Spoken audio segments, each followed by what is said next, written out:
Today has proven to me the Bible passage that clearly states, "And we know that all things work together for good to them that love God, to them that are the called according to his purpose," from Romans 8:28. Not just some things, but all things. Everything that happens, good or bad, is all part of the destiny that is already determined from the beginning of time. It doesn't matter what anyone thinks. It doesn't matter what anyone believes. It doesn't matter what anyone says. It doesn't matter what anyone plots against you. It doesn't matter what your past involves. If you love the Lord, he will put you on the path, even if you have to be swallowed by a whale. If the Lord is with you, nobody can stop you. No weapon formed against us shall prosper. Hello, this is Dave from Inglorious Patriots, Net for Truth USA. This morning at about 11:45, I got a call from Jason at KHNC in Colorado asking me if Stony and I would do a 2-hour radio segment for his listening audience of somewhere between 2 and 3 million listeners. And I said, sure, when do you want us to do it? Well, we go on in 15 minutes. I tried to get a hold of Stony, but he couldn't be reached. He was sleeping from being up all night the previous night.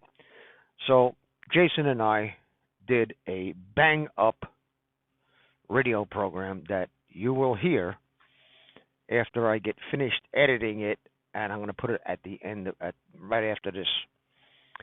But this whole sequence of events that has happened for the last 25 years of my life, if one of those events did not happen, I would not be here talking to you. I would probably be dead a long time ago. I would never have met Arthur Bernclau. I would never have gotten on Radio Liberty, because that's the radio show that I used to listen to. I never would have gone on social media. I never would have met the many fantastic people that I've had the privilege of having conversations with over the past 3.5 years, had it not been for their tubes censorship. They have inadvertently made the situation worse for them and better for us. Even though 4 of my channels have been taken down without warning, without any violation of terms of service, without any provocation on my part whatsoever, other than the fact that I speak the truth, I don't pull any punches, I don't mince words, and I tell it like it is. And that's the way it's going to be until the day they put me in the ground. And when Jason called this morning, I was overwhelmed, because we've been lining this up now for many, many months, for at least 6 months. And it turns out that we are invited to do a weekly show, a weekly 2-hour show on Wednesdays, starting at noon Eastern Standard Time. I will post the times and the links in the description. We are absolutely overwhelmed at this opportunity. And this, unless they can snatch the radio waves out of the air, censorship is not going to be an issue. We share a medium now with Alex Jones, and we are going to be cross-promoting each other, and we are going to get this done. We are the news now. We are the news. And I never wanted to be on radio. I never wanted to be in this position. I'm retired. I worked for 25 years for IBM. I figured I'd come down here in South Jersey and just relax, have a good time, go camping and hiking and jeeping and playing with my dogs and just living out the rest of my life like normal people do. But that was not to be the case. I find myself fighting for my country in a worse battle than I fought when I was 19 in Vietnam. Now, I wasn't a combat soldier, but I was there. Now, I went out on medevacs. I was involved with the Medical Civic Action Program, and I saw what war does. I wrote a book about it called Land of Childhood Spheres, and the links are down in the description if you want a copy of that book, or if you want an autographed copy, it helps us out. But be that as it may, I feel today that the timing is right for this to have happened, because we need more people that are speaking the truth to be heard by people who are commuting in their cars or listening on the radio. And that's the last bastion of truth we have. There are a few radio stations and a few people that are telling the truth that are not getting banged, that are not getting swatted by this techno-Nazi dictatorship that started the day this republic was founded. This will not stand in the United States of America. These people have controlled this government and have oppressed our people, the American people, for much too long. We are awake. We are invincible. We are followed by angels. And deep state, we're coming for you. You better hope you get sent to Gitmo, because you do not want to fall into the hands of pissed off patriots. Thank you very much for listening. Check this out. We knocked it out of the park, me and Jason. Take care.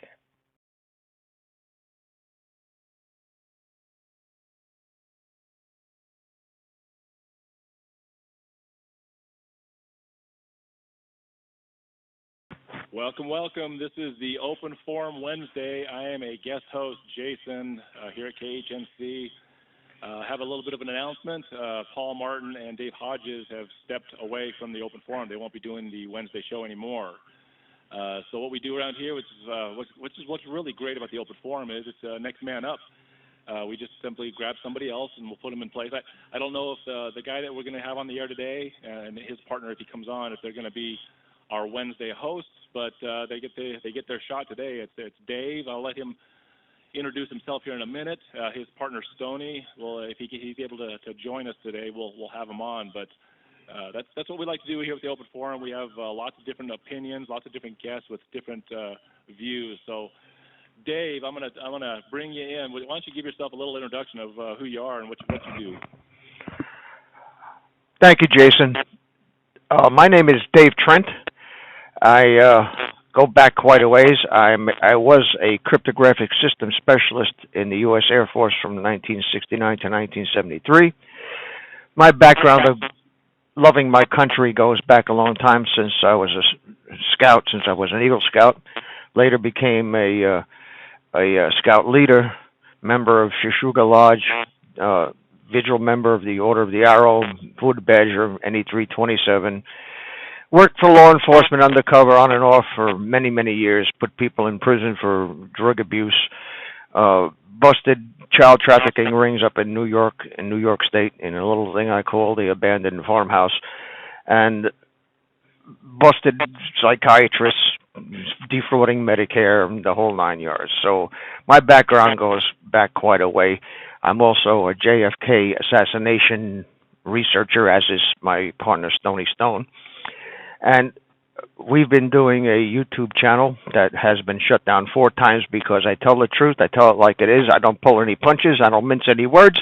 And I just tell you what I think, and I back it up with the evidence that I think is relevant. So that's my background, Jason. Thank you.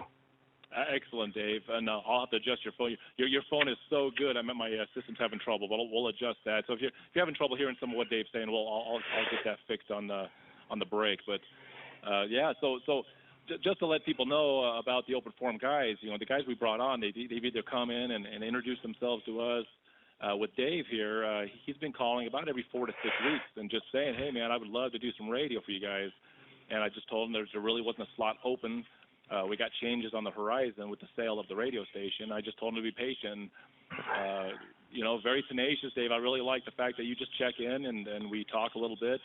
And I'm glad to have you on. I've seen some of your YouTube stuff, so I'm impressed with some of the work that you've done. And hopefully Stoney can join us. But we got a couple of minutes before our first break. What are you thinking about talking about today? Well, let's talk about the mainstream media and their lies that go back since JFK. I'm getting a little bit of static in my headset. I don't know if it's this end or yours, but yeah, you're coming in so strong on that phone, Dave, that we'll have to sort of dial it back. I'll do that on the break, and maybe I'll talk to you on the break. But go ahead. Okay. The mainstream media has been in collusion with the deep state ever since before JFK. My good friend Arthur Bernklau, that was a regular on this radio station for many, many years, was a Marine sniper undercover. They call it sheep dipped. He worked for Military Assistance Command in Vietnam, Operation Phoenix, had 200 confirmed kills, all headshots, never wasted a bullet. He has since passed on. The best friend I ever had in my life would take the shirt off his back for you. And he was also a JFK researcher. And what he went down to Washington, D.C. for about 3 or 4 months and did his research about this depleted uranium poisoning that they used to call Gulf War disease. And he came back with a hand truck full of boxes. That was all the evidence. And he couldn't get it into court. So what his plan was, and I thought it was a little bit hilarious, but he had 2 German short-haired pointers that went to the bathroom in his backyard, and he went with the pooper scooper every day to pick up the droppings, and he put them in a box, and every Friday he would send it to our inspector by UPS with his business card poked in it, hoping that they'd charge him with something so he could get on the stand where his lawyer would ask him, Mr. Bernklau, why did you send dog poop to our inspector? And since you opened the door, Mr. Prosecutor, here's the evidence that I have proving that Gulf War disease is actually depleted uranium poisoning. So, got it. That's cool, Dave. I'm going to ask for Speedy to do something real quick. Why don't you call back in? You're overpowering. That's where all that stuff is. Can you either talk further away from your mic a little bit? Sure, I'll pull it away. How's this? Let's hear you. Go ahead, Dave. Okay, I'm on a Bluetooth headset, so and that's pretty good. Is that? Yeah, that sounds a lot better. That's. Yes, you were. Yeah, I was clipping. Let everyone know that's going on. Is Dave's got a really good way of going through a phone system. We always have problems with our phones being too quiet. Well, Dave comes in way too strong. So go ahead, Dave. Now you're sounding really good. Go ahead. Okay, I was clipping. That's what it was. I didn't realize that they would feed back to me this way, but that's okay. So Art Bernklau and I worked together for a long, long time. In fact, I wrote one of the amicus briefs that passed Senate Bill 3421. And if you're not familiar with Senate Bill 3421, is that if you're a veteran and you come home wounded, you come home disabled or something, you could go to federal district court instead of going through the rigmarole that the VA puts you through. Is that a break there? Yep, that's it. We're going to go into our first commercial break. We'll be back with Dave. Welcome back. This is Open Forum Wednesday here at 1360 KHNC. You can stream this show in at 1360khnc.com live. You could also go to 1360khnc.com and listen to this show on podcast. Right there at the site, you just click on podcast and go down to the Open Forum, and you'll get to hear Dave doing this first show here. Dave, you were talking. We have a little bit of technical difficulties there, but I think we're a little better now. But go ahead and delve a little further into what you were talking about. Okay. As I was saying, I helped write the amicus brief for Senate Bill 3421, and what that is, that affects about 800,000 veterans. If you come home, if you're in an overseas theater in war, and you come home wounded or disabled for some reason, and you apply to the VA and they turn you down, you no longer have to go through the rigmarole of the VA's appeals process. You could just take your complaint and file in any federal district court in your area. If whatever, most large cities have federal district courts. you can file a complaint with federal district court, and they will bend over backwards to help you. And you would have to contact Veterans for Constitutional Law, let them vet your lawyer and brief your lawyer about what's going on, and that's all she wrote. I mean, that's one of the biggest accomplishments that Art and I accomplished before he passed on, and I'm very proud to be a part of that. Not many veterans know about that, and that's an excellent tool to use. We've got people paid retroactively back to World War II for their injuries. So wow. This is so not Dave, a joke. When did this get passed? What time frame? I believe it was 2013 or so. I'm off the top of my head, I couldn't tell you. But still, yeah, but more than just last year or something. It was No, it's 6 years. Yeah, it's a while ago. It's before Art passed away, and he was very happy that we got that done. He worked for 25 years in veterans help with Veterans for Constitutional Law, funding most of it out of his own pocket. And I told him, I said, Art, you ought to do some fundraising or something about this, because there's got to be a way that you could get this off and going. But he was a Marine. He was a U.S. Marine, and he didn't believe in it. So I couldn't talk him out of it. I remember, Dave, that back after World War I, there were some guarantees by the government to pay some wartime money to those veterans, and Woodrow Wilson tried backing out of that promise, and there was quite a gathering over in Washington D.C. Do you remember that? Yes, I remember that, and that's not taught in history at all. And Art Bernklau found a book called "The Plot to Seize the White House" by author Jules Archer. He found the book on eBay. He paid, at the time, the book was out of print, and the author had been deceased for a while, and the copyright expired. So when he got the copy of that book in one of those plastic wrappers like they put vintage, comic books in there. You're not supposed to read them. You're just supposed to trade them, you know what I mean? Because it was out of print. And I opened it up, I read this. I couldn't believe what I was reading. General Smedley Butler. If it wasn't for General Smedley Butler, we'd be doing the Hitler salute and singing Edelweiss right now, without a word of lie. You can read. It's available now on Amazon. In fact, I was so impressed with the book that I copied it. I typed it into a word processor, and I got the pictures off the internet and reproduced the book as best I could. And we had a reprint on LuLu.com. And then about 5 years after we did that, lawyers contacted me that the copyright had been renewed. The family got their copyright renewed, and they had their thing. So now we're just promoting it. I'm promoting. I don't make any money by promoting it. I'm just promoting this. This is a book that every American should read. It's called "The Plot to Seize the White House" by Jules Archer. And the same people who were in power then are in power now, and they're trying to take over this government. And that will not stand as long as I'm alive. And Dave, so on my show, I have my partner Brian and I. We have a show at 3:00 on this station, and we've covered Smedley Butler quite a bit. War is a Racket, and a guy that was deep inside the early stages of the military-industrial complex before there was such a thing. It was already started when he was in the armed forces, and he didn't like what he was seeing, that we were going into other countries and changing governments out. So a very, very important historical figure for freedom-loving Americans, right? That's right. And I'm telling you, these people are evil. We have no business anywhere but here. If they want to come over here, nobody's going to invade us, because, like, I think it was the Japanese that said there's a rifle behind every blade of grass. If you think you're going to take our weapons away, you got to know that they're coming, pal. You're going to start another revolutionary war. And there's a difference between revolutionary war and civil war. Civil war is among the people. Revolutionary war is the people against the government. I think a lot of people don't make that distinction. A lot of people say you're going to start a civil war. No, you're not going to start a civil war, because when people find out what they've been hiding all these years, as long as I've been alive, when you find out that your whole world is a lie based on the complicity of the mainstream media being in cahoots with this corporate fascism, you're going to say to yourself, what is the option?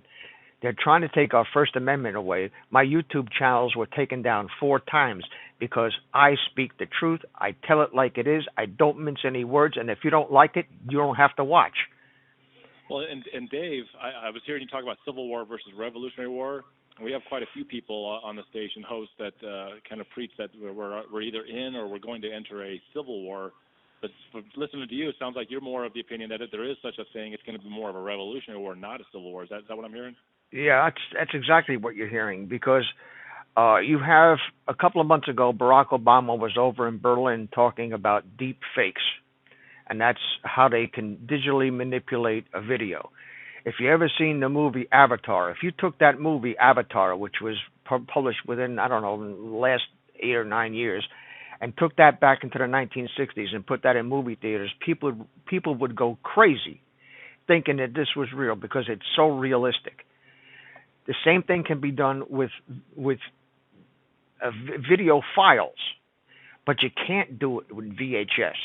Barack Obama was in Berlin talking about deep fakes, and Hillary Clinton was just on the news talking about all these terrible videos of people. You're going to see people doing terrible things. Yes, you are going to see people doing terrible things, because when they seized the Peter Tweeter's laptop, Anthony Weiner's laptop, they found a video of Homa Abedin and Hillary Clinton doing some terrible things, torturing a little girl to death in the most grotesque manner possible. How do I know this? I have a friend in one police plaza who saw part of the video, said he couldn't watch it all, and tells me that video definitely exists. In fact, the CIA sent people over to Nepal chasing a guy by the name of Peter Dalglish, who posted this on the dark web. And now Anons have multiple copies of this out of U.S. jurisdiction, and they don't know what to do with it because it's a snuff film. It's illegal to have it. It's illegal to look at it. It's illegal to have possession of it. And it's a conundrum because this is evidence in a crime. If I was to have a copy of it, I wouldn't have a copy of it to watch. I would have a copy of it to validate what I'm saying about these people is true.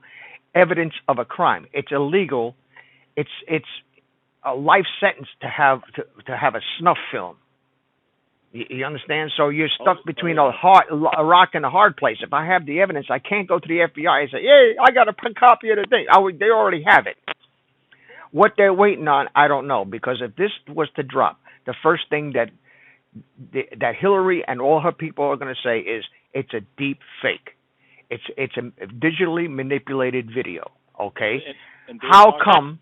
Yeah, go ahead. No, and you were talking about manipulating films, and so I remember one of the things that you sent me some time ago was the New Zealand mosque shooting. Right. And you did a video that you could, I think you can go to YouTube and look for it, but how you believe that was a staged event, and you were pointing out during the video all of the things on the video that just didn't make sense. It just seemed fake. I mean, do you remember that, sending that to me? Well, that's a very poor fake. What it was somebody was playing a first-person shooter game, and he overlaid it over on a video of a mosque. And he has this rifle. He has an AR-style rifle shooting NATO round 223 rounds, point blank at somebody's head, and there's no blood. If you've ever seen anybody get hit with a 223 NATO in the head, you'll know that this thing's a fake. Not only that, but the shells ejected from the weapons disappear into thin air. They don't hit the ground. They don't do anything.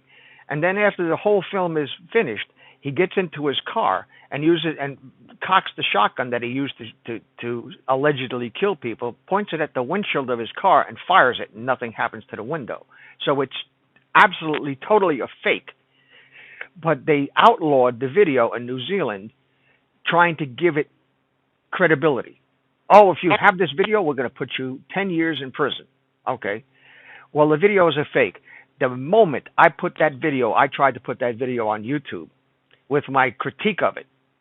The minute it happened, they took down my whole channel, over a year's worth of work, like that. They took the whole channel down. They did it 4 times. Right, and I remember they're trying to hide it. I remember you talking to me about that, and I don't know if I ever had a chance to ask you this question because for example, Alex Jones took a lot of heat when he just questioned Sandy Hook, whether it was real or not. I was wondering when you sent that video, I was watching it, and I can see all the fake stuff that you're talking about.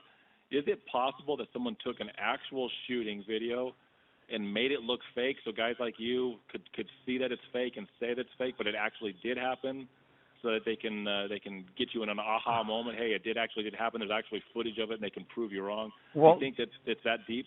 It could be, but I don't think so, and here's why. Because if the shooting actually did happen, they would show the real video, which would be forensically proven to be an original. Why go through the trouble of faking it to fake us out? Because that's the video that they banned.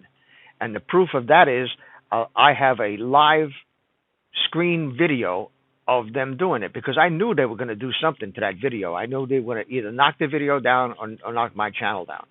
And they didn't accept the video. They sent me an email seconds afterwards. Oh, there's not there. It was, how did they put it, in insufficient context in the description, which shouldn't matter. I've seen videos with no description, so that's a lie.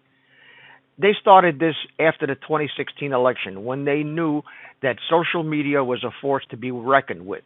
Social media, particularly YouTube and Facebook, won Donald Trump the election because we told the truth. And they said, oh my God, these people are taking over the mainstream media. And they're total liars. I'll give you a case in point. You prove this, not only the media here in the United States, but the media all across the world, including the UK. Case in point, the morning of 9/11, Jane Stanley from the BBC was in New York City that morning. Question number one, what was she doing here? There was no stories. There was no thing for somebody to send somebody over from the UK over to the United States to cover a story that there was no story. So she's standing in New York City on the morning of 9/11. When Building 7 collapsed, I have this on my YouTube channel. We have a cut from the BBC with the host saying, what can you tell us, Jane? What can you, well, nothing you don't already know. Yeah, because you're reading from a script about Building 7 falling. She described the fall of the building fully 25 minutes before it happened. Now, either one of two things is true. Either she's the great Karnak and can see into the future, or she's reading from a script. Take your pick. There's no other explanation. Right.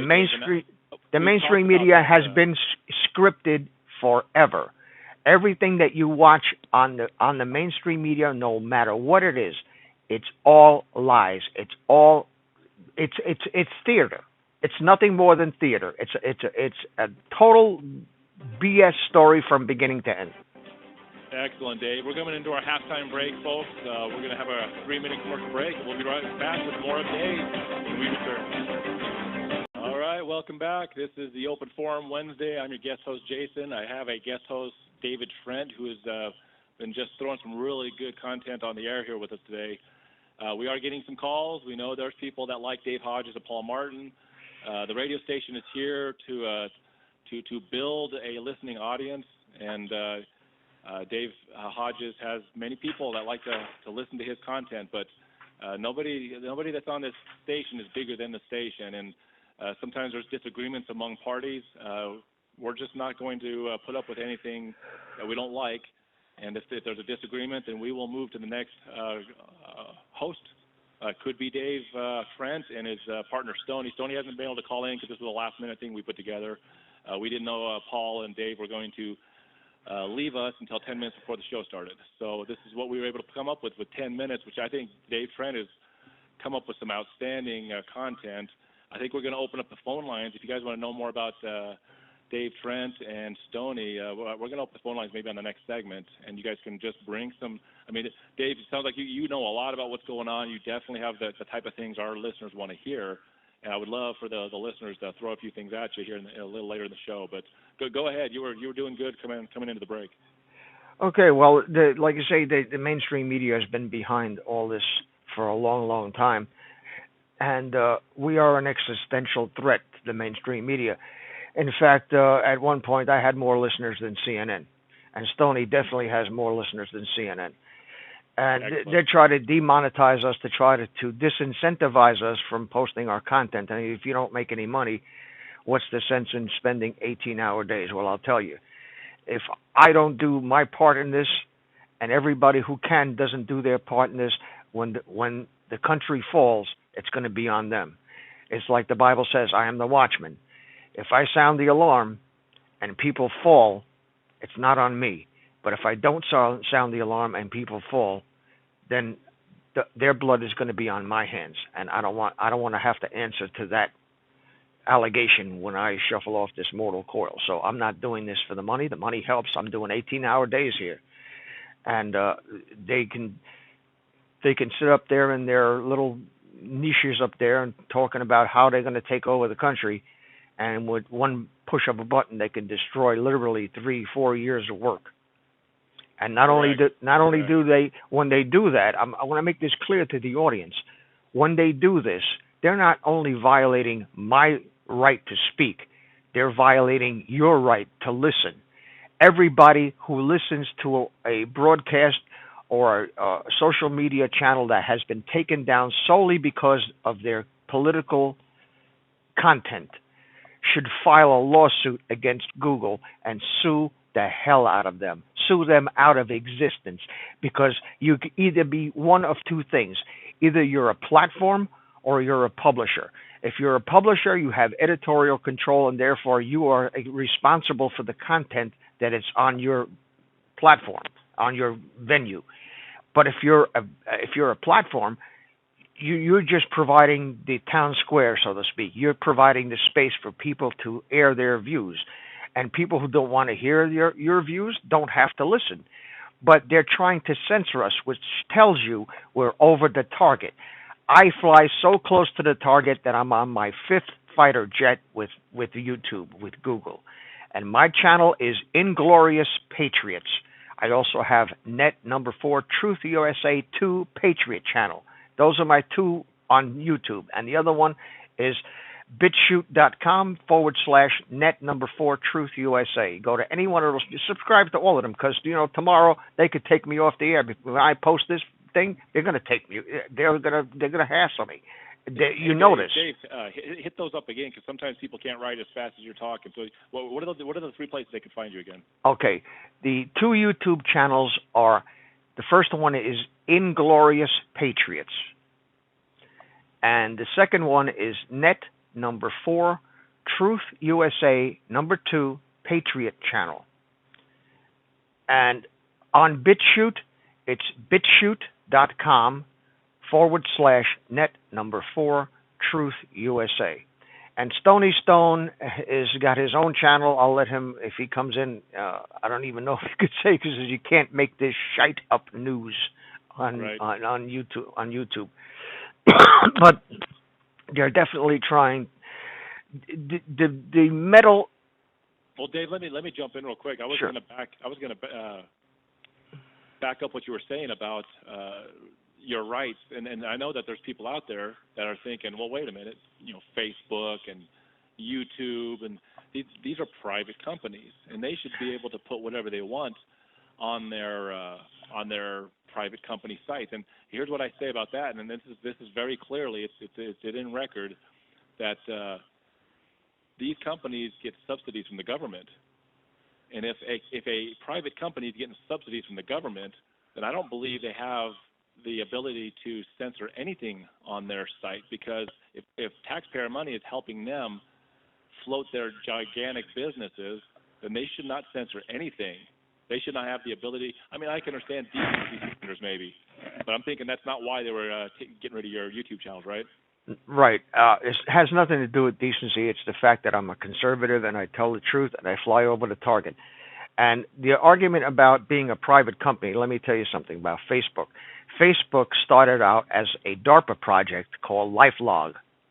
And they conspired to make a platform where everybody would voluntarily give their own information, like when they're home, what kind of products they buy, what kind of food they eat. I'm down in the Bahamas, I'm down here, I'm eating Outback steak, whatever.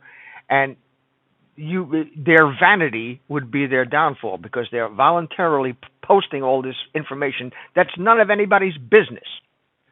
And then when LifeLog got outed, the very same day, Facebook under Mark Zuckerberg. And if you believe that nerd wrote one line of code, I got a bridge in Brooklyn for you. My partner and I call him the worm. He looks like if he was an animal in a cartoon. He looks like a worm. That blank look in his eyes. He actually, I mean, I could see a cartoon where all these globalists are cartoon characters, you know, and certain people look like birds, certain people look like, you know, rats. He looks like a worm. He actually looks like he could squirm around. He reminds me of the X-Files episode of the black oil, where the oil flows in your eyes. You ever see that? Yes, I've seen that. Yes, I've actually been watching X-Files shows around dinner time. So I've been, you know, I didn't watch all those when they first came out. I've been more interested recently. Man, are those shows good? It's really fun shows. And Google has multi-billion-dollar government contracts. They're what I call a government entangled entity. If the government says we want Dave off of YouTube, and YouTube says no, they could lose billions of dollars worth of revenue and contracts from the government. Excellent, Dave. All right, a little more with Dave Trent. Let's have another quick 2-minute quick break. Welcome back. This is the Wednesday Open Forum. I'm your guest host, Jason. I'm joined with another guest host, David Trent.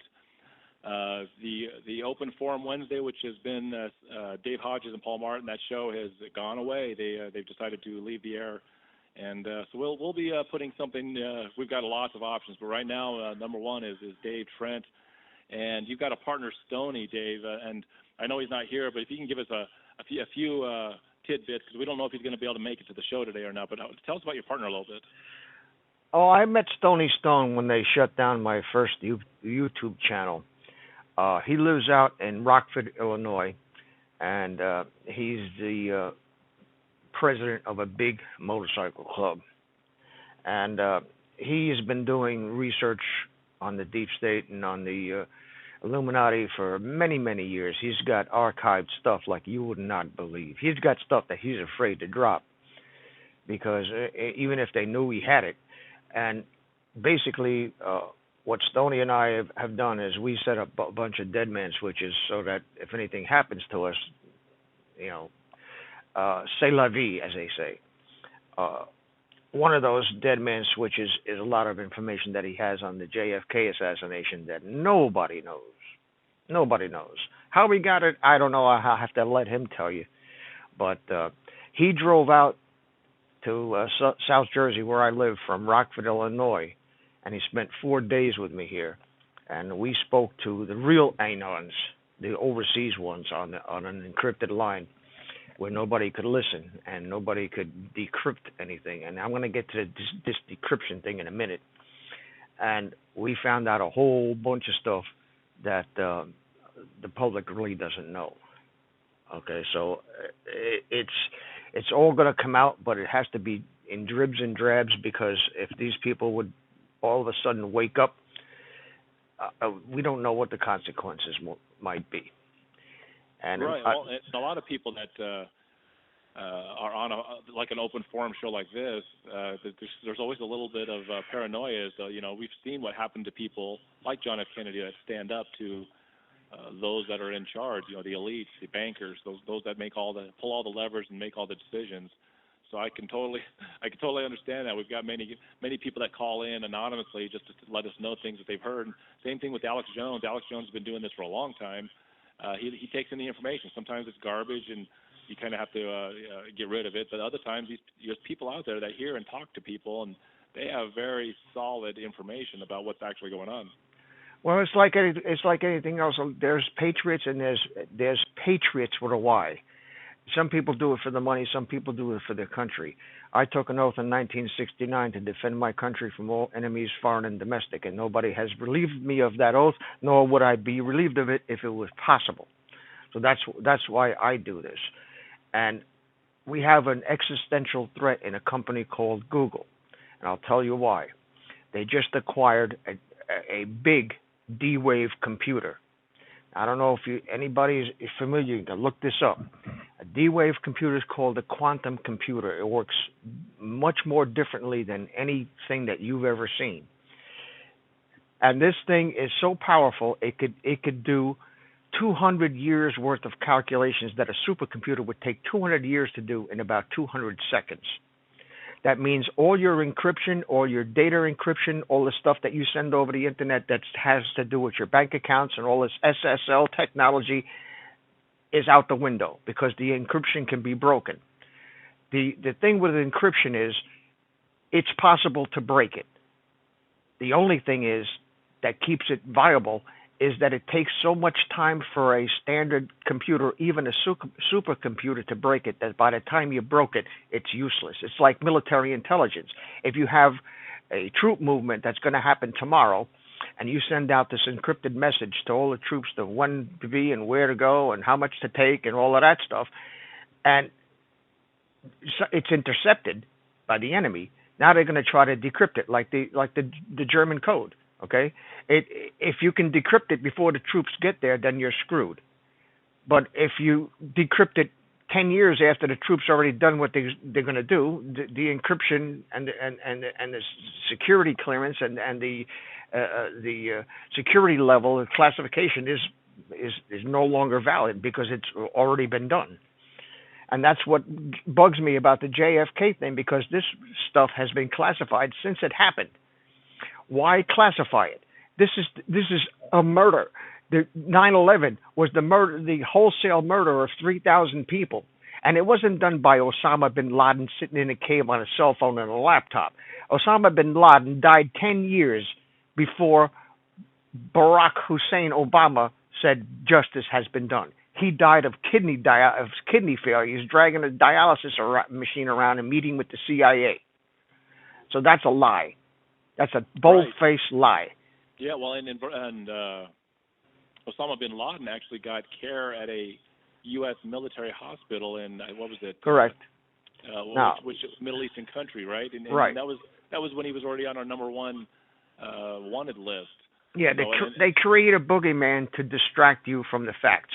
Fact number one: the Port Authority of New York and New Jersey petitioned the city of New York to demolish those buildings at least half a dozen times and were rejected. Why? Because the building was full of asbestos. They would have to do asbestos removal and asbestos to take, and it would cost more to do that than it would to build a new building.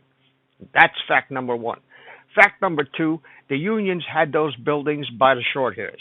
If you wanted to put a buzzer in the door, it would take you 6 days. It cost you about $5,000. You'd have to have the sheet metal worker to drill through the door, the carpenter to drill through the wood core of the door, the sheet metal worker again to drill through the other side, the locksmith to put the locksmith, and an electrician to put the buzzer in.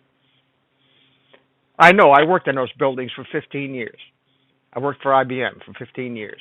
And if, God forbid, you go in on a weekend and blow a circuit breaker, which was locked in a closet, they'd have to get on the phone with the electricians union, and the union would call the furthest guy they could find out on Long Island to get in his car, pay him from the time he left until the time he got home, to come up to New York City, park his car, go up to the 103rd floor of the World Trade Center, and flip a switch inside a closet and go home. Excellent, Dave. That's good information. We do quite a bit of 9/11 stuff on our show, but that's so much more information than even we give. So we'll be back. We got another quick short break. Welcome back. We got one short segment before the first hour is up, and we'll have another hour here with David Trent. This is the Open Forum Wednesday. I'm guest host Jason, working here at KHNC 1360 AM right here in Johnstown.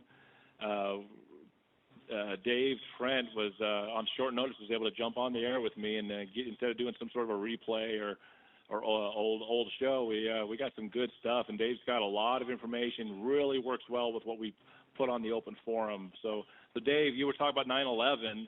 We have a short segment, so if we have to, we'll hold over to the next hour. But go ahead and continue with what you were talking about. Okay. Well, I worked for IBM for 25 years as a computer technician. 15 of those years was on Wall Street. Had a lot of customers in the World Trade Center, one of which was Fiduciary Trust on the 103rd floor of the South Tower. And one of those customers was the security company that ran the alarms, the air conditioning, the ventilation system, and all that stuff. That was all controlled by IBM Series 7s that were, I believe, on the second basement floor of the World Trade Center. Ran the whole thing. There was more gold in the bottom of the World Trade Center than was ever in Fort Knox. How do I know this? I saw the cameras. And if you look at the pit when they dug all the beams out and all the debris out, you will see a pipe that goes over to the Hudson River. It's about 2 or 3 feet in diameter. And that's not a sewer pipe. They don't dump sewage into the river. What that was a valve that would open up in case the alarms in the vault would go off and the abort code wasn't entered within the allotted time. That valve would open up and it would flood the vault with water from the Hudson River, and thereby you would need a aqualung to be in there. So they took the gold out, they cut the beams. If you look closely at the photograph you see of the aftermath, you will see beams that are cut at a 45-degree angle. Now, if anybody, they'll tell you that, we used torches to cut the beams so that we could remove the debris. Well, that's a hunk of hooey, because nobody cuts beams that are going to be taken out of scrap at a 45-degree angle. And not only that, when you cut a beam with a torch, the slag goes away from the flame, not towards the flame. And you see the beam cut at a 45-degree angle with slag dripping off the cut. What that is they put Semtex, or the thermite, yep, on a 45-degree angle in a V, and on the short end of that V, they put an explosive. They set off the Semtex or the thermite first, and then they blow a wedge-shaped piece of the beam out of it, and the building just falls straight down. And for up to 5 weeks, Dave, afterwards, they were still finding pools of liquid metal burning at 2,000 degrees. Right. Which is higher than the hottest that jet fuel burns at. You could see it from space. And I had a caller call me in 2006 about an article I had posted on my website. And he said, I said, John, where's the planes? There's no planes that hit the World Trade Center. There's no planes that crashed in Pennsylvania. There's no plane that hit the Pentagon. Fires were burning.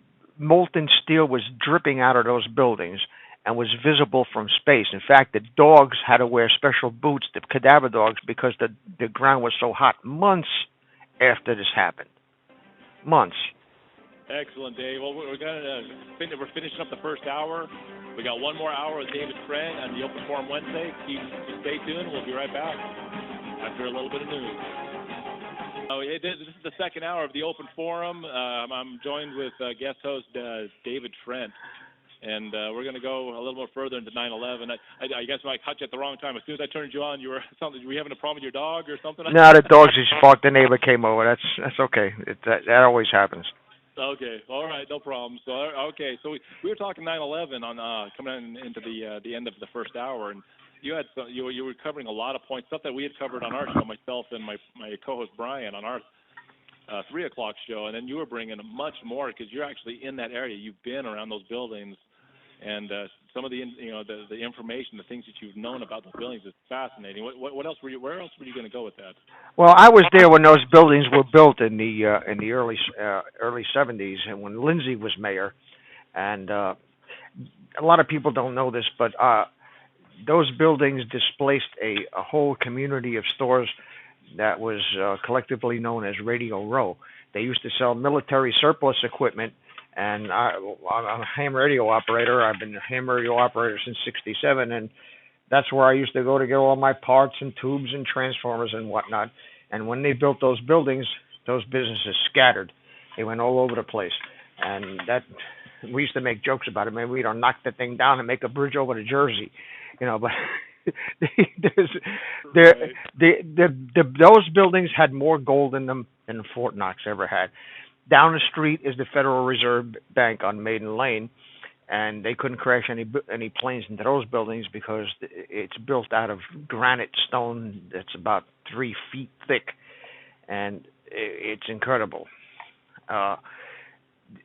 Well, it's interesting you talk about the gold that's stolen, and we were just actually talking about that. I think it was last week, about all the gold that was there, and for you to come on the air today and get shed a lot more light on how it was possibly done, and what, camera footage of actually you could see where the gold was being stored. So for people that might doubt it, and I can't remember, Dave, if I told you, but we run Patriot Trading Group here. We sell gold and silver, so we know all about the good things about physical ownership of gold and how important it is. And we all know that the governments of the world, the banks of the world, know how important it is. And since we're getting closer and closer in our minds to another market collapse here in the near future, gold is a very important thing, and people will do pretty much anything to get their hands on it, right?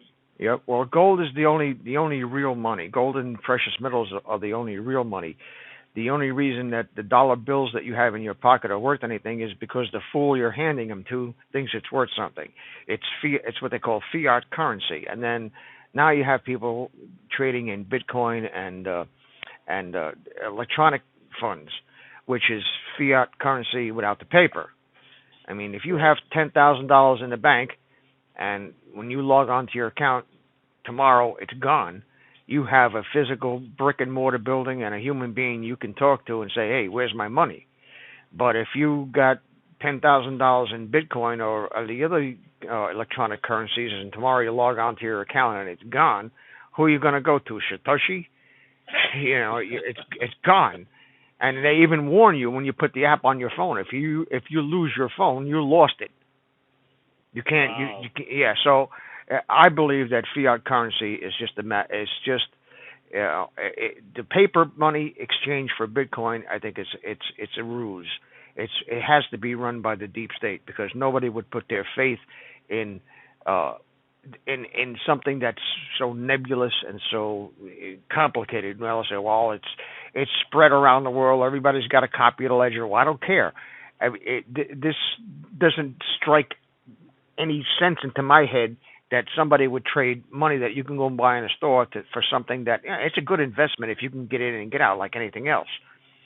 When I was working on Wall Street, I had a little thing called a Quotrek, and it had live feed from the stock market, and I was trading penny stocks. And one time I bought the stock called the Carolina Space Stations, which was going to be a McDonald's. And what happened would be you would have a little pad on the table, and you make your order, and a robot would come out and give you your hamburger and your French fries and all that stuff. Well, the stock took off. It had a share, an option to buy, and a warrant for shares, and it went for $1 a package. And then it went from, I invested $1,500, $1,500. A week later, it went up to $11,000. I cashed out because I knew it was a red herring. I took the $11,000 cash and drove up to a car dealer and bought a Fiat Spider cash with $20 bills. and that's a great example of how unstable paper assets can be. That somebody can sell you on a bill of goods, and it may sound really good and have a lot of ideas that would help common everyday life. But then if it just doesn't take, if the company doesn't do its job, or if it's just fraudulent on the front end, then you just can't tell by the lies they're spouting, you lose all your money. Not only that, but there was no proof of concept. There was no model. It was just somebody's idea, and they put it into an IPO, and people bought it and sold it and traded it, and it went absolutely nuts. It went from $1 a share to $9 and something, $9.50 a share, practically overnight. Right, and I've always told us people on our show, because we do a gold and silver show, and we talk very much about how gold and silver protects your wealth. I don't really like to say that gold is an investment; it's savings. It protects your wealth. It's wealth insurance, is what we say on Patriot Trading. And investments are great if you know the company, you know the people running the company. Sure, go ahead and put the money into an investment. Try to work your money, but as far as protecting your money and actual money that should be in circulation, it should be gold and silver. Absolutely. Welcome back. This is the Open Forum Wednesday. I'm your guest host, Jason. I've got a great guest host, David Trent, and we've been going over a lot of stuff that he talks about.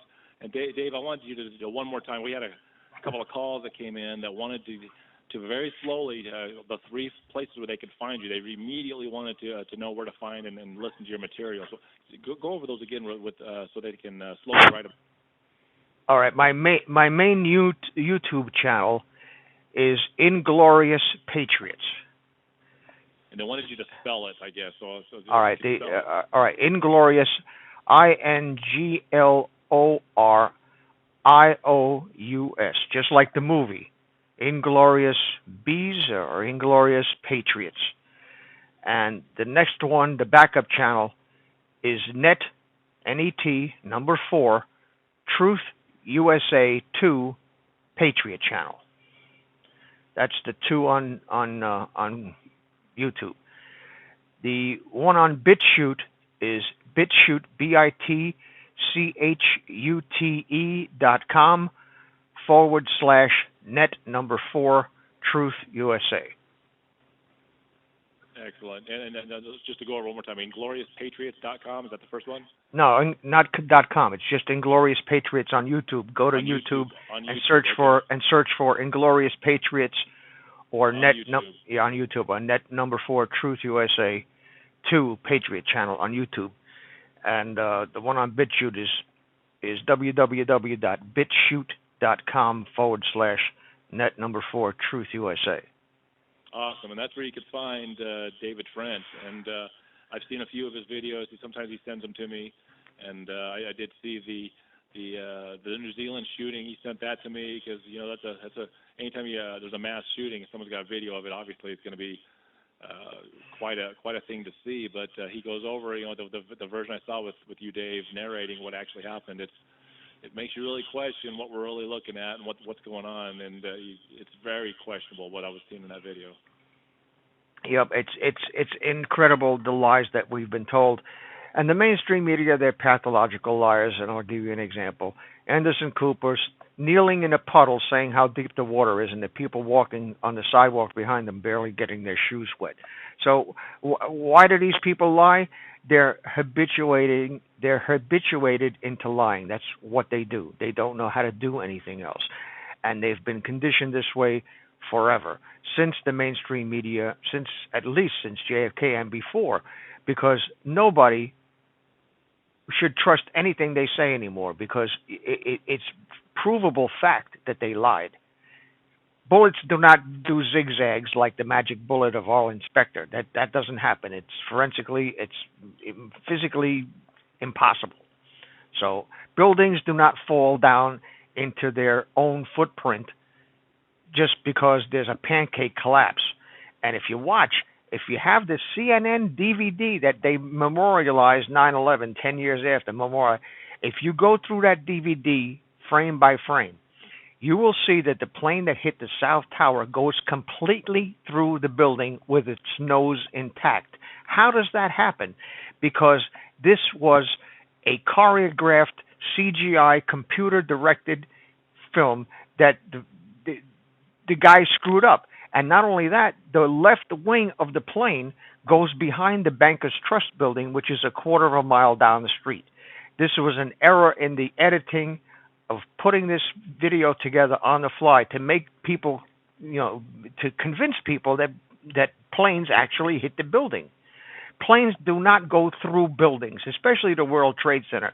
They had 48 steel columns that were 4 inches thick, and you're going to tell me a flying tin can is going to go completely through the building with the nose intact? If anybody had seen damage of a plane taking off where a sparrow hit the front of the plane, it completely destroys the nose of the plane because it's not made out of aluminum. It's made out of reinforced fiberglass, which is the radar and the avionics of the plane are in the nose of the plane. If you hit it with a bird going 20 miles an hour, you're going to smash the hell out of it. It's not going to go through a steel building. Sorry.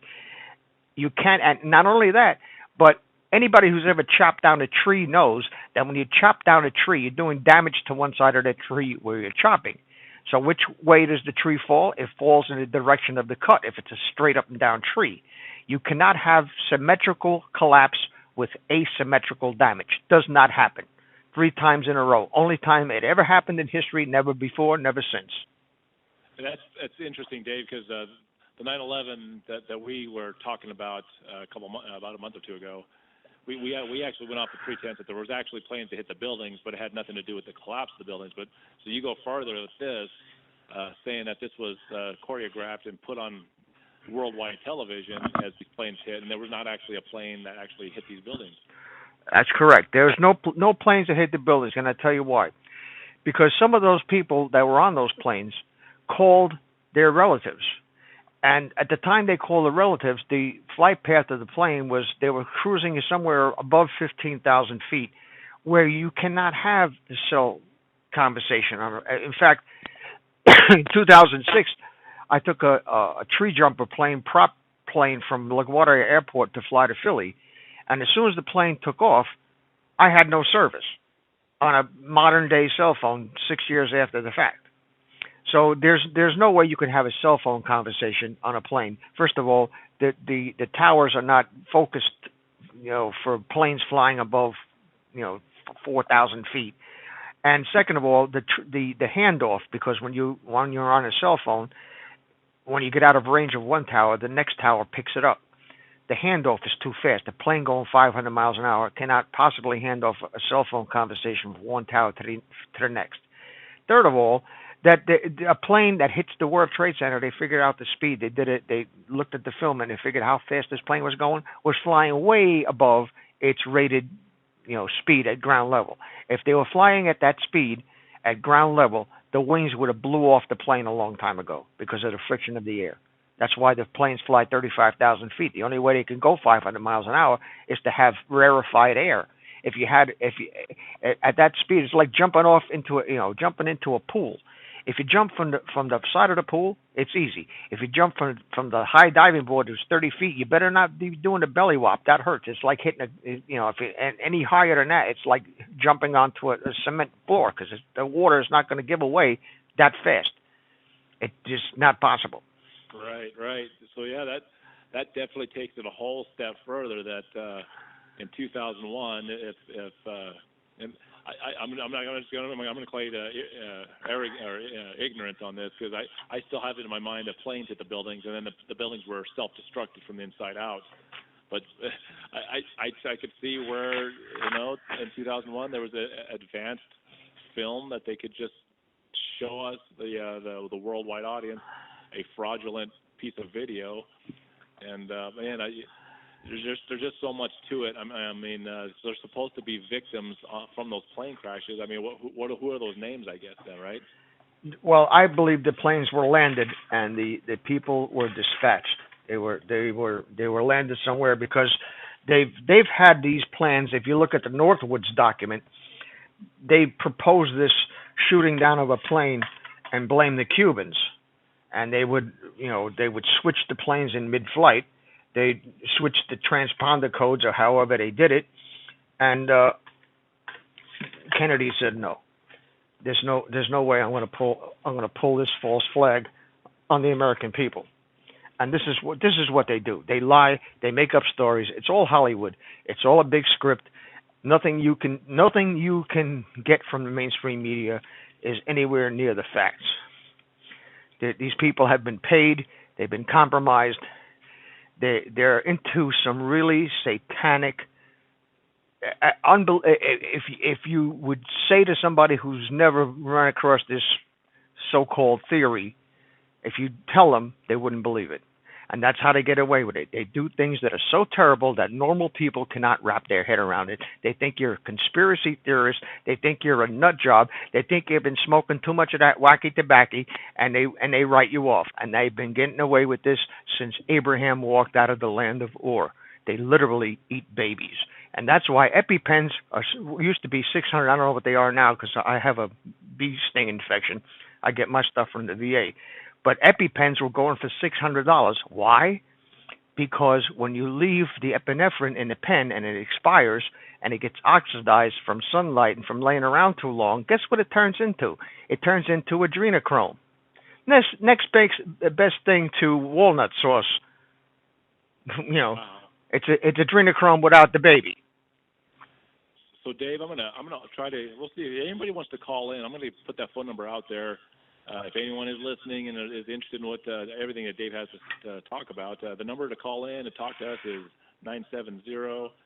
970-587-5171. That number is 970-587-5171. You can just be the first guy to talk to Dave here on this Wednesday afternoon.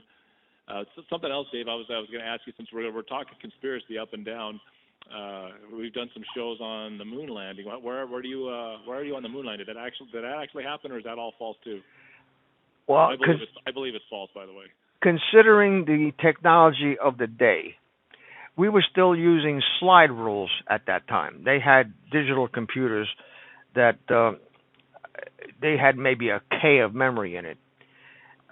20 years after that, I took the last 1401 computer out of the Federal Reserve Bank on Maiden Lane that had a whole megabyte of memory and core memory, and that's people don't remember this, but memory on a computer used to be a big block of ferrite cores, tiny little ferrite cores with 3 wires going through them. There was an X and a Y and a sense wire, and if you wanted 1 kilobyte of memory, you would have to have 9,000 of these little cores. 8 bits for a byte and 1 byte for parity. All right, and they would magnetize the cores and then sense whether, and then demagnetize it, and by the current that came back off the sense winding, figured out whether it was a 1 or a 0. And they used to hire people, women, who used to sew beads on hats. I remember my mother doing this. She used to bring home a whole buckets of different colored beads, and she would sew beads on hats. That's what a fashion, women's hats. They had all these little different colored beads on them, and she used to sit there and watch TV and sew beads on hats. They hired women that formerly did this to make these cores. The technology simply did not exist. The support for 1K of memory was twice as big as your refrigerator. Power supply, the transistors, and all that stuff. They didn't have integrated circuits at that time.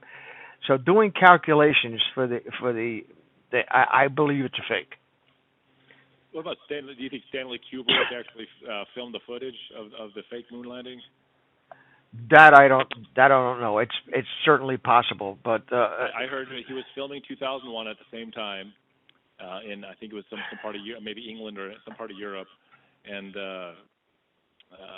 oh man, I always forget the names of the guys. It was the deep speaking German guy, but back in the 80s for radio. Yeah, I know what you're talking about. Yep, and I find it curious that they lost the VHS tapes. They lost the tapes. We don't have the technology anymore. The guy said, the head of NASA, we don't have the technology anymore. We lost the tech. What? Are you kidding me? And with all the billions of dollars you spent, you had to overwrite a VHS tape? Are you kidding me? Wow. Yeah, those were things that, and I brought up the Stanley Kubrick thing because some of the scenes in 2001 matched some of the backgrounds in the moon landing footage. And there's so much about that footage. The thing that convinced me, because I actually believed we landed on the moon until about a year ago, and I had multiple listeners telling me that I was you're an intelligent sounding guy, but you must be stupid to believe in the moon landing. So I mean, obviously most people still believe in it. So to me, I thought I was in the majority, but I started, like a lot of things, I started going through the motions of learning about it, and the footage. There's so many things in the footage that just is not right for what we're supposed to understand as what being on the moon is all about. So that is our cue for the halftime break of Hour 2. We'll be right back with Dave and friends. Welcome back. This is the Open Forum Wednesday. I am your host, Jason, coming on to get this show on the air and as good as we can. I got David Trent, who's on with me today, and we're just having a good back and forth about a whole lot of stuff that conspiracy type things and the things that the government and the elite, the roads they lead us down, and the lies that we're told. And Dave, you've just come on with so strong, with so much material. I just wanted to thank you for coming on today, and it's just been a thrill to have you on. It's my pleasure, Jason. My pleasure. And you know what? All the stuff they're teaching you in school. Well, I would have been an archaeologist.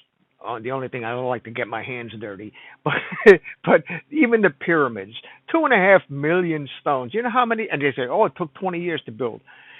If you do the math, figure out how many stones you would have to quarry, transport across the desert, cut, and fit in place for you to do that. Just do the math. That'll convince you that there's no slaves pulling ropes, dragging stones through the desert. It's a bunch of hooey. And not only that, they're found all over the planet. So I guess one day the whole human race just woke up and said, you know what? We got nothing to do. Netflix is not invented yet. There's no internet. There's no shows on TV because TVs have not been invented yet. Let's find something to do. So let's find the hardest thing to do. We're going to cut the biggest stones and move them up in the air. It reminds me of Monty Python when they run into the knights who say, "Knee, you shall cut down the mightiest tree in the forest with a herring." And they cut all these stones, granite stones out of a quarry with copper chisels and stone hammers. Yeah, right. Okay. Tell me another one. Hey, Dave, I got a caller that wants to ask a question. Go ahead, caller. I think this is Ann, right? Yeah. I wanted to ask you, I lived on Fulton Street, 6 blocks due east of World Trade Center 1.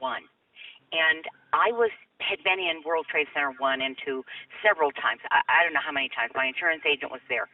And what I was kind of surprised about, because we saw this on TV as it is happening, they sent in the firemen, 300 of those firemen. They knew they had no chance in getting out. Why did they ever send them in?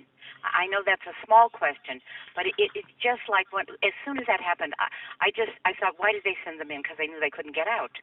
Well, the fire department didn't know that they couldn't get out. They had no reason to believe that the buildings would collapse.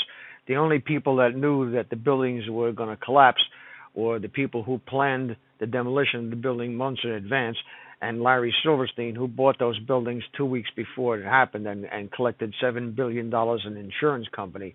The same guy who got on TV and said, oh, you know what, there was so much loss of life, we decided to just pull the building, just like you can get a feather up your butt one day and within minutes decide to demolish a building and make it fall down into its own shadow.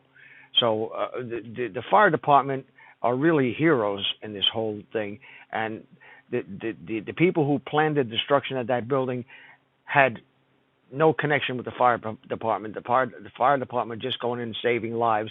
They didn't have any clue that the building was going to collapse, because steel frame buildings have never collapsed anywhere. They had a fire, I think it was in India somewhere, and the building burned for days, and the steel structure was still there. So they believed by going in, getting as many people as they could out of there, and come out, and the building would, it would be fire damaged, and it would put the fire out. In fact, one of the radio comms said we could get this fire under control in a matter of a few minutes if only we had more water or more resources or something. And they didn't believe that building was going to fall down. They had no clue. The only people who had the clue was the mainstream media, the BBC, who Jane Stanley was reading from a script, saying that Building 7 fell live on air with the building over her shoulders, because she wasn't familiar with the New York skyline. She could look behind her and see that it was still standing, but she didn't. She didn't have a clue what Building 7 was. She was just reading from a script, as was the host across the pond in the BBC. And that makes them co-conspirators. They're just as guilty as the person who drives the getaway car for a guy that runs in the bank. The guy that runs into the bank and holds it up at gunpoint runs back to the car, and when they catch these two guys, they're both going to be convicted of the same crime because they're co-conspirators. And the purpose of this whole event was to do the NDAA and all those other things that have come out of this, and to give the Muslims more power in the country, because that's what's happened out of it. Well, if you remember, the day before, it was announced that the Pentagon lost $2.something trillion, which really was $2.3 trillion.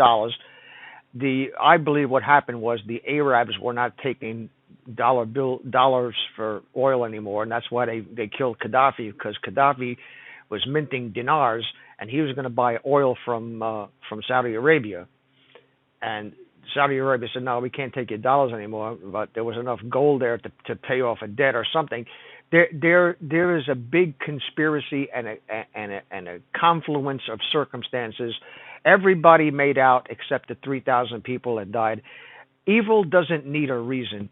Evil just needs an opportunity. These people are evil. You have to, if you understand anything from my broadcasts, my website, or my YouTube channel, my BitChute channel, understand this. These people do evil things just for the sake of doing evil things. They don't need a reason. But there was reasons for that World Trade Center coming down. The unions had them by the short hairs. The building was full of asbestos. People, especially people who had to do bank check processing, were getting out of the building because the internet speed was 4-wire twisted pair. My Commodore 64 was faster. There was a whole bunch of things that needed those buildings to come down. And the biggest one was to start this war in Iraq and Iran and Afghanistan to protect the poppy fields for Big Pharma and the drug companies. The drug companies are all in cahoots. They give you a prescription for fentanyl or whatever it is, or Oxycontin, and then they take it from you. And then you got, in order to alleviate your pain, you can't get it from the doctor anymore. You got to go out on the street and buy heroin. So they big. Dave, let me cut in a minute. Ann, did you have anything else? I got another caller who would like to come in. Okay, sure. I just want to say it's BitShute.com/NET and the number 4, just the numeral 4, and Truth USA. Correct. Okay. Excellent. Net 4 Truth Thank you, Ann. USA. Okay, thanks. Thank you, Ann. I'm gonna go to another caller. All right, we got Jan. Jan, we may run into the commercial break, but we'll hold you over for the break. But go ahead. What do you have to ask Dave today? Hi, thank you, Dave. Thank you for your work. My BS meter was going off even on the day of 9/11, and so it doesn't surprise me that there's been a lot of evidence discovered about what didn't add up. But one of the things that doesn't add up to me about theories about what did happen, I need to ask you about, and that is if sort of holographic images or something were used to make it look like these planes hit the trade centers. What I don't understand is how would people on the ground have seen those? I mean, I don't know how that technology works. Could you go into that a little bit? They had a YouTube channel where they did projected holograms. They made a whale jump out of the floor of a basketball court in a high school, and everybody thought it was real. And that was just a portable device that you could bring into an auditorium. You could do that, but I don't think any planes hit the buildings. I think the people who say they saw planes hit the buildings were all paid by the deep state, like you have trolls today who are trolling your channels and everything else. Let me ask this, Dave, because people on the ground obviously saw explosions, and there was explosions, and I've seen many witness accounts of hearing even explosions before the planes hit. So is it possible that what the people were seeing was not a plane hitting the building, but the actual explosion of the beginning of the taking down of the towers? Is that what they probably saw? Absolutely, and I tell you what, here's something else that you can look at when you look at these 9/11 videos. The antenna that falls off the tower falls through the cloud and tips over and falls into the cloud of debris, but never makes it out the other side. And that is something that is I still am wondering about that, because that cloud should have been on chamber. That thing should have been on West Broadway, or down in on West Street somewhere. It should have landed there. 9-ton titanium jet engines don't just vaporize and go away and disappear into their constituent molecules. I've seen recoveries of plane crashes where, in fact, on St. Thomas, I think it was in the 80s, a plane, a 727, flew into the mountain, and there was debris and boxes and clothes and luggage and stuff strewn all over the place, and actually the plane just flew into the mountain because it missed the runway, and the black boxes were never recovered. So Jan, let me put it this way, I guess, because I don't know, I'm not fully on board with Dave as far as no planes, but the reason I keep an open mind, Jan, about what Dave is saying is being a possibility is because I don't believe a plane hit the Pentagon at all. That was an explosion, and every single camera angle that was towards the Pentagon, gas stations and all these other things, all of that footage was confiscated. Yep. and no one's allowed to see it. If you're telling me, I don't see what's classified about a plane hitting a building. You're telling me a plane hitting the building. Show me the proof. Show me the most surveilled building on the planet doesn't have a 30-second piece of footage where you see a plane hitting a building. If what you're telling me is true, you should be able to back it up, because I can't believe the cameras failed. Just like I can't believe the cameras failed and the guards fell asleep when Jeffrey Epstein supposedly hung himself from a concrete bunk in a Well, Dave, doesn't happen. And it's not plausible that the passports of the supposed hijackers survived, but steel and stone and everything else just turned to dust. Let me tell you something. And Jan, hold on, Dave. So I wanted to let you, and Jan, that's what I was going to say. So if the footage of if there's no footage of the plane hitting the Pentagon is even available, which I believe is just an explosion, that's the only reason I entertain that no planes hit the building, from what Dave is saying, is because, well, they controlled all of that footage. What stops them from controlling all of the footage that's being put out over the air? If they're in just like you said, like the Avatar movie, it looks so real. All these new movies, they got the footage looking so real. I say it's within the realm of possibilities, man. I just had to say that. So go ahead, Jen. You were going to keep talking? Well, I just think you have to be open-minded from all points of view and really examine things and ask the questions. I mean, there were people on the ground who said they saw an airplane flying low toward the Pentagon, too. So, that has to be evaluated. I don't know the answer, but certainly it does not look like there's evidence at the Pentagon of a plane crashing. And I also don't think that a plane that hits, if it were to hit the side of a building, such as one of the towers, that it would go through the building. It would be smashed like an accordion, and it would fall to the ground, I think. Now, listen to this. They said that jet fuel burned so hot that it weakened the steel. Okay? Now, let me tell you something about jet fuel. Jet fuel, all that jet fuel is kerosene. It's the lowest grade of fuel there is. The only thing that separates jet fuel from kerosene is the filtration process, because it has to be filtered. It has to be, it's pure stuff, okay? Jet fuel is the same stuff that you light your barbecue with when you cook with charcoal. Let me ask you a question. When was the last time your barbecue melted when you lit the charcoal? There was molten steel on the bottom of the Trade Center for months, visible from space. Jet fuel does not melt steel into a puddle, into rivers. The firemen even said there was rivers flowing flowing down into the bottom of the building. You could see it from space, like a foundry. Yep. That doesn't happen. Let me ask you this: They found little balls of iron.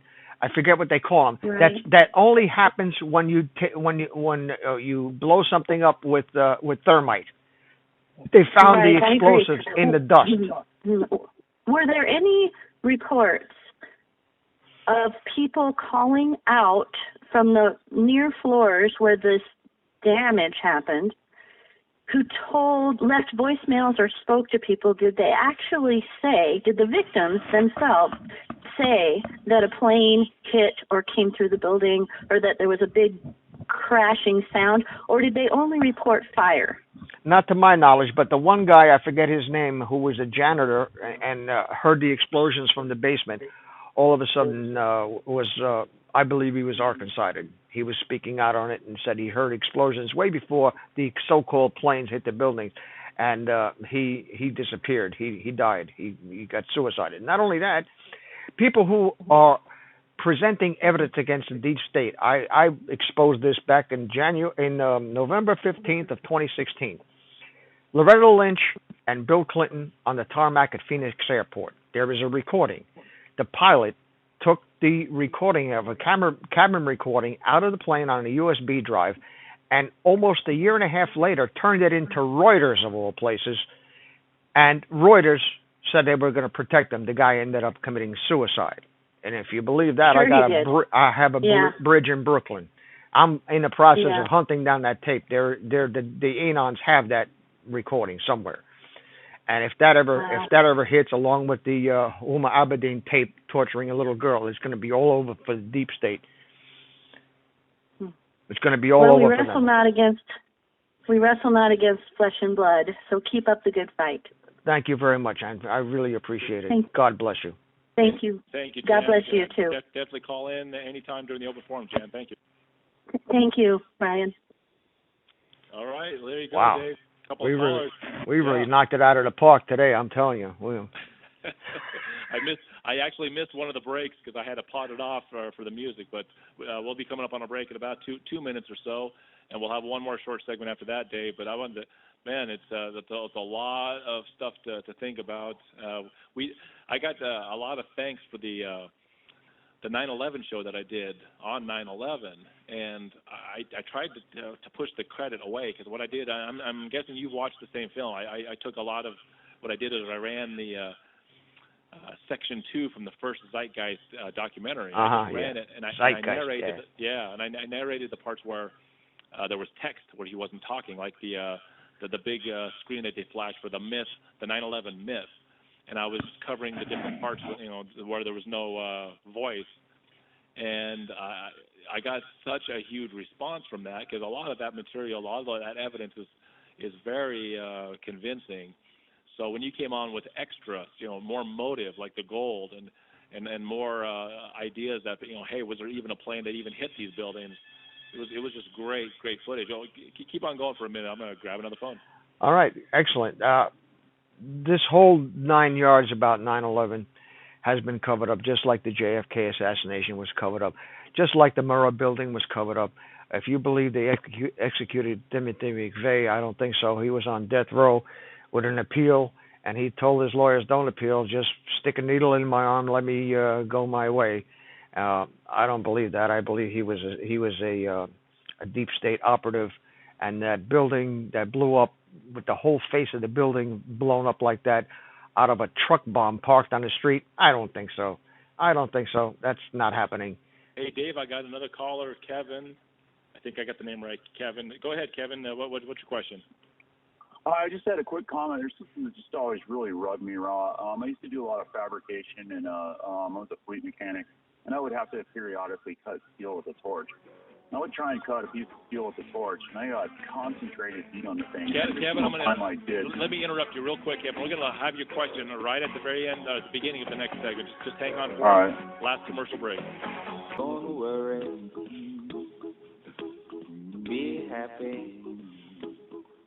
Final segment. This is the Open Forum Wednesday with David Trent and guest host myself here, Jason.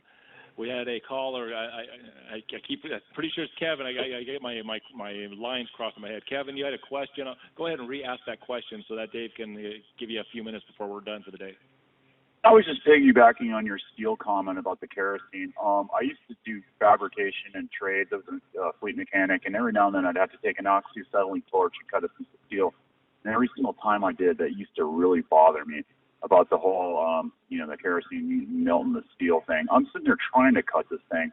It's taking a considerable amount of effort. And I heard you guys talking about that, and I just thought I'd pitch in with that little comment. That's about it. Go ahead, Dave. Yeah, well, we know it's hard enough to cut steel with a torch that's designed to do that sort of thing, and in a building that's covered with asbestos, all the beams were covered with asbestos. It's going to be hard to melt steel, and I covered that in my book. I wrote a book called Land of Childhood Spheres. Yeah, you can put that into Google and it'll take you to the LuLu site, but it's lulu.com/net4 Truth USA. There's a bunch of books there. Make sure if you get that book, make sure you get the copy that's 512 pages that covers the JFK assassination. It's got an excellent section on poetry that I wrote myself. It's all about the Vietnam War, about drug trafficking, Operation Phoenix, and the foreword was written by your friend and mine, the late Dr. Stan Monteith. He was awesome. He was absolutely awesome. Absolutely awesome. I was wondering maybe he had a clone running around somewhere. Hey, I had another really quick thing to say. I noticed, I work in trades, and a lot of tradesmen, it's really hard to buffalo them with stuff like this because they know how things work, and they're like, people that work in abstract fields, they can imagine, they can use their imagination to go, like, yeah, well, maybe. And a tradesman, not all tradesmen, mind you, but a lot of guys I know in the trade, particularly 9/11, they didn't buy it. They're just like, no, that didn't happen. Yeah, You know? and what really got me is they got Popular Mechanics to jump on board with this BS story about the building collapsing. I mean, how much? Who did they compromise, and how much did they pay them? I would like to know. I mean, they lost all their credibility as far as I'm concerned. Yeah, me too. All right. I'll let you guys go. Thanks. Thanks, Kevin, for calling in. Bye. Obviously, call back in another time. Yeah. All right, Dave. There you go. We got about a minute and a half. Anything else you want to say? It sounds like you got an invitation to do a show next Wednesday, you and Stony. So hopefully we'll get you back on. Well, I'll get a hold of him. I don't know what happened to him. I texted him. I called him a couple of times, but I wasn't able to get through. Gave him very much time, right? Yeah. Well, he's probably got some family issue because his friend got his brother got into his son got into a motorcycle accident a while back, and he's pretty laid up. So he's probably visiting him or something. So I don't know what the story is, but I'll definitely get him on board for the next show. That's for sure. I think he'll be interested too. I've spoken to him a couple of times too when you guys were inquiring about doing a show, and so I'll definitely be interested. And I think he'll be interested in coming on next Wednesday. What do you think? Yeah, absolutely. Yeah, you can bank on that. Awesome. All right. Well, Dave, thanks for coming on. We got about 30 more seconds. You got any parting words for the audience as we take this thing out? Well, take everything you see with a grain of salt, especially from the mainstream media. Remember that the danger with the use of circumstantial evidence is that of logical gaps, subjective inferential links of low probability or insufficient degree. Thank you very much, Jason. I really appreciate this opportunity. I'm overwhelmed. And even on short notice, I'm glad we were able to pull this off. It's great. Absolutely, yeah. Thanks, Dave. I'll put you on hold so I can talk to you off air. But there you go. That's the open forum for Wednesday, October 30th.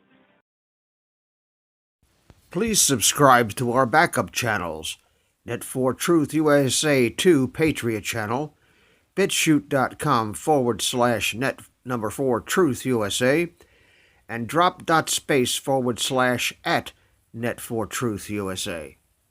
We fly so close to the target, we are on our 5th fighter jet. We will be relentless and persistent until the enemies of freedom are defeated. You can support this channel by using the links in the description, but for a $100 donation, I will personally send you a autographed hardcover special edition copy of Land of Childhood's Fears. Also, visit my bookstore at lulu.com/Net4Truth USA. If you are viewing this video on BitChute, you can use the links in the description to support us, or simply click the green $ dot on our video to support this channel. Thank you. Links are in the description section.